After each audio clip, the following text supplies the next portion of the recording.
Hi, my name is Mehran from O Level. Today I will gonna teach you a biological subject about water uptake in plants and transpiration. So let's start the lesson. So let at first. So tell me what is water uptakes in plant?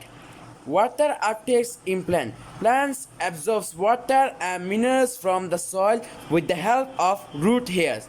They absorb water by the process of osmosis. So what? So we know what is water uptakes in plant. So next, what is transpiration? Transpiration is the process of water movement through a plant and its evaporation from aerial parts such as leaves, stems and flower. We know it the both represents the process by which water in soil is drowned into plants and returned in gaseous form to the atmosphere through leaf stomata. So now we see how the transpiration works. At first we can see the water is absorbed from the roots, then the percentage water pulled up through the xylem. After that, water refreshed from the inner cells and at last water leaves through the evaporation. Now we know how the transpiration works. For the more details, now we will watch a video. Before watching the video, now we will know the four major factors that affect transpiration. The first one is temperature, the second one is the wind speed, the third one is humidity, and the fourth the light intensity. Now we will see the video. Transpiration in plant.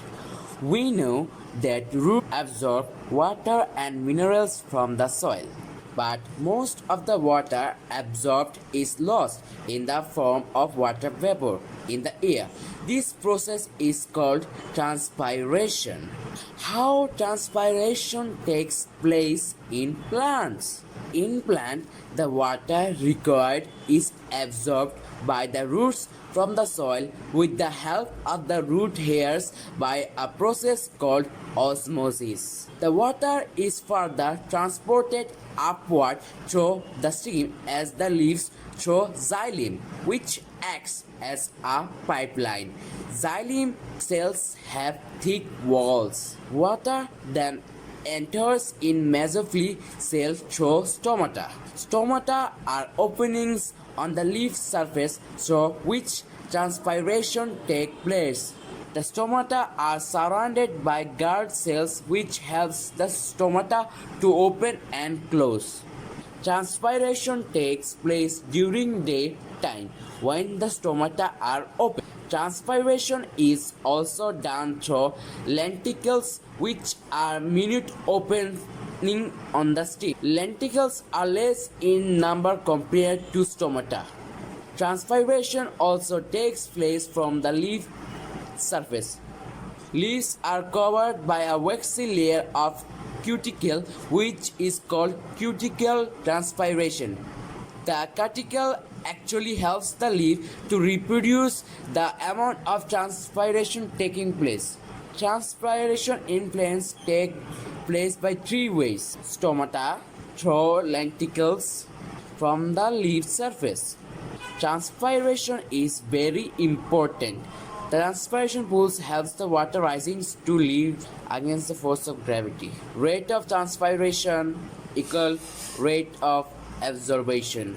If transpiration is more than absorption, the plants will lose its turbidity and this will lead to dropping of leaves, stems and flowers. The four main factors that affect transpiration are temperature, humidity, wind speed, light intensity. Temperature. On a hot day, water will evaporate quickly from the leaves of a plant. Transpiration increases as temperature increases. Humidity. Humidity means the moisture content of the air. The higher the humidity, the less water will evaporate from the leaves.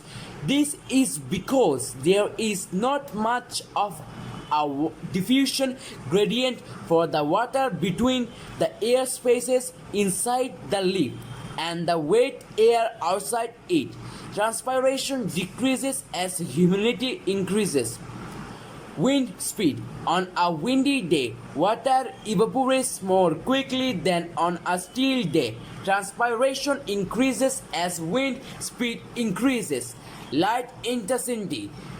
In bright sunlight, a plant may open its stomata to supply plenty of carbon dioxide for photosynthesis. More water can therefore evaporate from leaves. Thank you for watching this video. Now we know that we learn how the water uptake and transpiration happens. So be well, be safe.